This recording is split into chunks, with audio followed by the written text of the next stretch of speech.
5 तारीख मंगलवार का अवसर, चतुर्थी तिथि विद्यमान है और साथ साथ मंगलवार का सुंदर योग बना हुआ है, अंगारक चतुर्थी का योग बन गया है।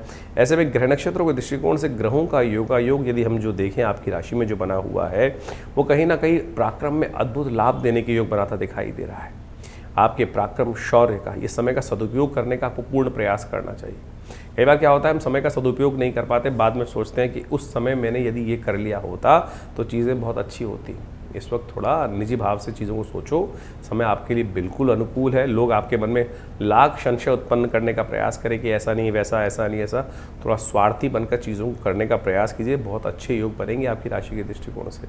इस वक्त दिन, आने वाले 2-3 दिन 4 दिन जो हैं बहुत सुंदर रूप से आपके लिए कल्याणकारी योग बनने वाले हैं। ये 3-4 दिन सोने के नहीं जागने के हैं। जो जागत है सो पावत है। थोड़ा हम हनुमान जी का स्तवन कर लीजिए, क्योंकि शनि मंगल का टकराव जो चल रहा है वो कहीं ना कहीं थोड़ा सा अंतर्द्वंद, लेफ्ट जाऊं कि राइट जाऊं, यानी अंदर का एक भाव आपको सीधी तरफ जाने की तरफ कह रहा है, एक भाव उल्टी तरफ प्रवृत्त करता दिखाई दे रहा है। तो भगवान से हनुमान जी की साधना हो जाए ना तो इशारा मिल जाता है। तो इस दिन अंगारक चतुर्थी, हनुमान जी का मंगलवार है, जन्मदिन है उनका। जी हाँ, इस दिन मंगल को जन्मे मंगल ही करते हैं और साथ साथ मंगल का भी जन्मदिन है। इस दिन मंगल की उत्पत्ति भी इसी दिन हुई थी। तो इस दिन सुंदर रूप से हनुमान जी का सुंदर स्तवन, हनुमान जी का पाठ, और ये बुढ़वा मंगल अपने आप में बहुत ही सिद्ध मुहूर्त है। और देव योग से इस बार जो है, जो मलमास है, जो पुरुषोत्तम मास है, जेठ में ही पड़ गया है। और ये जेठ के जो 4 मंगल पड़ने का योग था, इस बार 8 मंगल पड़ रहे हैं।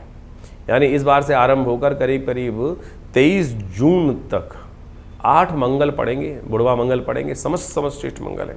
और शास्त्र के दृष्टिकोण से देखा जाए तो बड़ा ही महत्वपूर्ण कहा जाता है कि भगवान राम के काल में इसी तिथि पे, जेठ के मंगल पर ही भगवान राम का सबसे पहले भगवान हनुमान जी को दर्शन हुआ था। तो इसलिए बड़े बड़े मंगल के रूप में इनको माना जाता है। और ऐसे में हनुमान जी को प्रसन्न करने के लिए जो कुछ भी उपाय करें, और एक बात मान के चलें, भारतीय संस्कृति, सनातन संस्कृति के अनुसार से इस वक्त 2 ही देव ऐसे हैं कि जो विशेष तौर पर आपके समस्त मनोरथों को सिद्ध कर सकते हैं। एक तो विशेष तौर पर कहा जाता है हनुमान जी, और देवता चित्तन धरई हनुमत से ही सर्व सुख करे।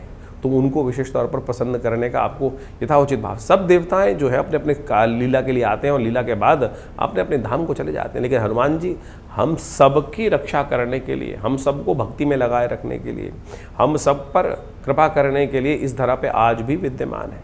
और इस कलिकाल में समय समय पर लोग उनके दर्शन करते आए हैं और किए भी हैं।